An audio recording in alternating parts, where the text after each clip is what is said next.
How'd you play as a kid? We're talking about woke groups of those woke people at school that you just want to be friends with and tell them to stop hating everybody because they felt hated at one point in time. I'm getting already too far into it. Back on it. It's okay. Do you want me to probe you? I think we were both like down the path of if we chose to, we could be woke right now and like look like woke people. But I don't think that we would be happy. And I think that we knew that we wouldn't be happy if we did that. Is it because being woke is a constant state of fighting? I don't know that it's a constant state of fighting. But it's Why do you think if you you enter happy? a tribe, almost it feels like there's this tribe that's always there to accept you as long as you're just as weird as them, as long as you're gonna like do the things that they do and participate in their weird rituals, then you will be accepted. And not only will you be accepted, but you'll feel good about yourself because you will be doing the right thing. You'll be on the right side because that's all they want. All they want to think about. So, I think we've had some disagreements about this on race being important, race being a thing that we should distinguish between, in some cases, like biologically. Like, do you think that intersectionality is the reason why woke went bad? Is because they tried to group class and race and sex and gender all into one thing? Because when I went to, like, gay club and stuff like that, that's where, like, most of the dirty wokeness came from. Whereas when I went to, like, Black Lives Matter shit, it was very, like, we're here to talk about race. You know what I mean? And yes, intersectionality is there, and we talk about class a lot, too, and queerness, but gay stuff was, like... I don't see a lot of gender woke black people ever.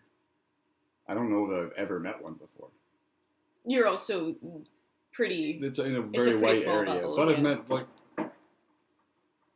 Yeah, I guess there's a fucking lot of white people for there to be some of those white people in the gay group. But there'd be at least one across the woke high school that I went to, and the woke people that I hung around. I mean, I hung around... We were still in the outcast group, so we mingled with other outcast groups, and there was like woke groups that we came in contact with, and some of them were really bad people, we found out, but I never met a single black person that was in the woke group. I'm trying not to talk about race. Like, I think I was just about to say that I don't think that we should talk about race, like in this conversation, unless it has any.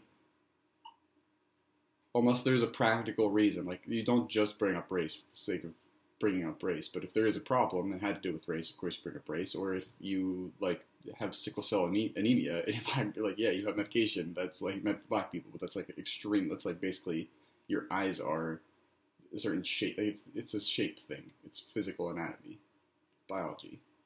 And you don't think way off. No, I understand that, and you think that that's the main distinction, like that gender and sexuality isn't biological, because some people were arguing that there is like a gay gene or something like that. You know what I mean? You think it's all just like trauma? I used to think that, but I and think that anyone is capable of being attracted to any other person by way of slowly incrementing your way from the thing that you do already accept that you like to the thing that you don't like. Like if you took a person and put them into a reality where they like fell in love with a girl, and then like let's say every year the girl became like 1% more masculine, like 50 years later she's going to be pretty masculine, and maybe you're still going to be attracted to her because it was like an incremental change. It was like you put the frog into the water and then slowly heated it up, and it didn't really notice that it was getting heated up. I think if you could do that to any person is capable of being gay. Therefore every person is in some way gay because they have that capability of being gay. So do you think that's like the trivial case? Yeah, like because everyone's gay, we shouldn't talk about it. What's the point? What are we trying to gain? Is it because when I talked at one point people that were gay were hated, and yeah, I don't think that's that what happens I'm as saying. much anymore. That's what I'm saying is there's still this fight of social justice, right? Like people are still saying that you can be discriminated at work. Like, even if, like, the laws are written in, like, people are still getting fired for being trans or being gay or whatever like that. How do you combat that without wokeness? Do you want to finish this conversation later? Yeah. Well, I mean, who's discriminating against them?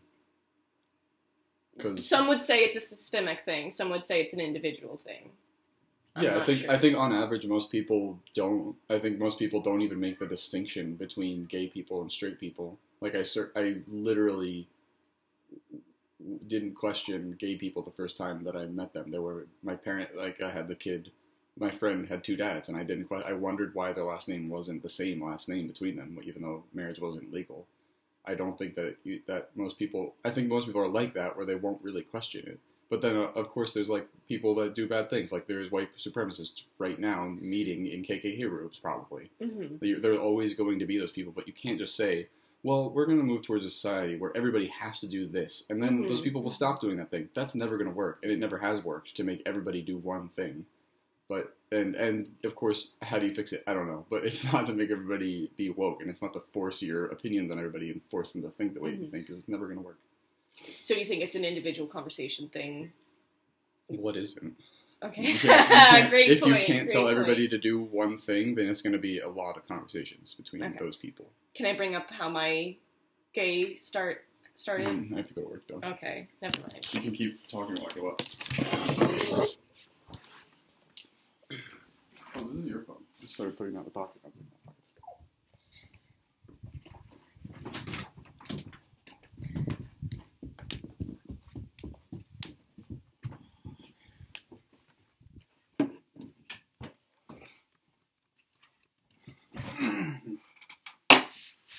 Is it still recording? Yes.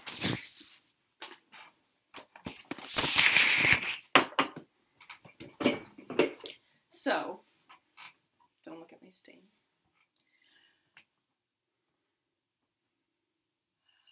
I wonder if we're going to answer all these questions, or if, like, wokeness is going to take over and then we're going to go to jail because this video exists. Talking about. Yeah, I think that there's a conversation to be had about individual bias in the sense that, like, take Russell Brand, like he is anti-authority, you know what I mean? And most people just psychologically see everyone as, like, not projections of themselves, of, like, subsets of your basis. You are the axis, you know what I mean? There's subsets of their own basis. I mean, I'm not as good at. No, I'm just saying. I'm saying heteronormativity, or cisnormativity. That stuff comes up with the majority of people being heterosexual or cis, right? But, like, I still, as a queer folk who didn't know anything, like, just thought it was weird that, like, coming out was a thing, or that not everyone was like me. Like, I never came out because I didn't think that it was necessary, because, like, I was just attracted to whoever I was attracted to, and I thought that everyone was like that. I think everyone assumes that everyone is like themselves. You know what I mean? So do you think there's something inherently wrong? Do you think there's some... hate other people don't really consider that they're just like themselves? No, but that's why people argue that... Don't people say that heteronormativity is bad because it makes people think that queer is weird, and queer being weird is bad, like being in the minority is bad? I think it could be that it's not inclusive of queerness, or that they think that there are toxic gender roles that we keep fulfilling and perpetuating, and they think that we should be taking them down because they're useless.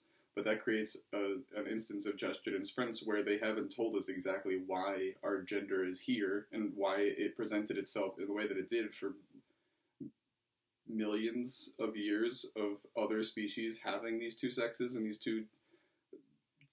three genders. Presumably they had gender as well if they had sex, because they would be ushered into some other way of acting where you would be able to distinguish between a male and a female. which would be like whatever the gender, the thing that's separate from sex that we're talking about, that it naturally separates into. They haven't told, nobody knows why we have those two and why they work better than having only one androgynous gender. If no one can tell you why that exists, then no one should be taking it away from you until they can. And until then, we could be studying it and thoroughly studying it and trying to understand it and see what's wrong with it, but see what's right with it too, instead of just trying to get rid of it. And if people want to experiment with getting rid of it, then do that. But you can't force everybody to treat the thing that we don't know why it's there as if it's bad. We don't know why it's there. So do you think? So do you think that it's? Oh God, that was a great use of Chesterton's fence. Do you think that non-binariness can be good? Like, or because I've always been a proponent of like a third gender, like that's just like the norm in a lot of cultures. I think there's probably lots of those people that you just don't hear anything from because they're not the vocal minority of, like, conservatives especially. You imagine them demonizing these woke people, but sure, there's transgender people and transsexual people that are not woke at all. They're like and gays too. They're like the original gays that were like at Stonewall and shit. And the ones Dave Chappelle were talking about. Yeah, exactly those ones. The ones that actually had to go through times of extreme prejudice and suppression. And now they like walk in the like you could have like a super flamboyantly gay person as like a CEO of a huge company, and it would not be weird even a little bit. Like it's just normal black. Like it's so different than it used to be. I think we've made amazing progress. But this was just to start out saying that there's gender fluid people and non-binary people that probably think a lot more. That probably try to take in and learn more than they're trying to tell other people about. Like the silent ones, the ones that are just trying to figure things out. Those are probably the ones that are doing it the right way versus the vocal minority that you're going to hear from in any group. Who are and vocal minorities are usually controversial. That's why you're hearing from them. Okay. So where do we go? I don't know. It seems like some people are really, really deep into their religion of woke. Is there still need for justice, social justice? And if so, how? It figured... Not the good shirt. It figures itself out. What do you mean? Because slavery ending didn't figure itself out. What do you mean? It took lots of rebellions, lots of fighting. Well, I'm not saying that that things that figure themselves out aren't sometimes very slow, but we don't know that doing them faster would be better. You know, if we're driving towards Florida and we're going at a speed that's going to take it all day long, it might seem slow, but if you were to go a lot faster, it could be a lot more dangerous and worse. We don't know what the right speed to get somewhere is, but we can tell what direction we're going. Okay, so how do we... Sorry, you can work. Oh, yeah. If you want. Oh, I was restarting it. Okay. So I wanted to talk about then, like, I think that slavery is a great case of Chesterton's fence, where you can look at it and say, why are we doing this? Oh, it's to exploit other human beings. La da da da da. There is a trail that you can easily follow and get to. Slavery equals bad, right? Like.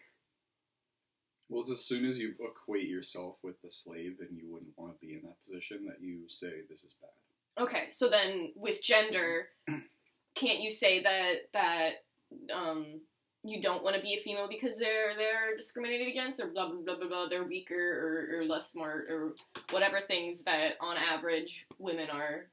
What was your question? Can't you say the same thing? Like you said that we should approach gender and sex like Chesterton's fence, like don't get rid of the boundaries between them unless we know the reason why they're there. And couldn't you argue the same way?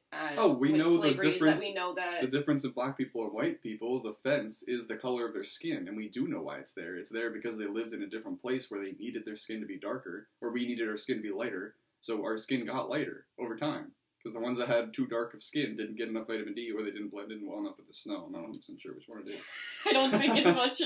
But they needed more sun. They didn't get enough sun because their skin was too dark when they weren't getting very much sun to begin with.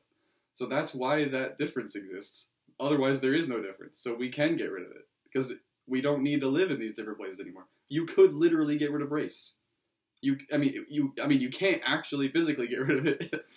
You need to get rid of one. But I'm saying, if all of a sudden all of our skin tones were the same, it wouldn't break the system. Because we know why our skins are different color, and it's for something as trivial as we live somewhere different. Or if everyone was the same gender, we don't know why that one exists yet. We know why sex exists because that's how life continues. By reproduction. We know sex exists because for some reason having two sexes is better than having one. There are asexual reproductive beings. Mm-hmm. Asexually reproductive beings. Mm-hmm. There's a lot of plants that are like that. I'm not sure if there's animals I think there might be animals like that. Animals. But we could be like that. Okay, animals. For some reason, it's better for us not to be like that. I think it's more fun. I think it's, more exciting to have, a little bit more diversity and to, for things to grow apart so that there could be a connection between them that is more significant than just the connection between one and itself, which is, goes back to, if the universe was a big black space with nothing in it, then if I was that universe, I would want there to be something in it. So I might tear myself into two parts just to make that happen and have excitement. And that might be what this is. That's getting into different. No, that was beautiful. Thank you for talking with me. I clean my shirt.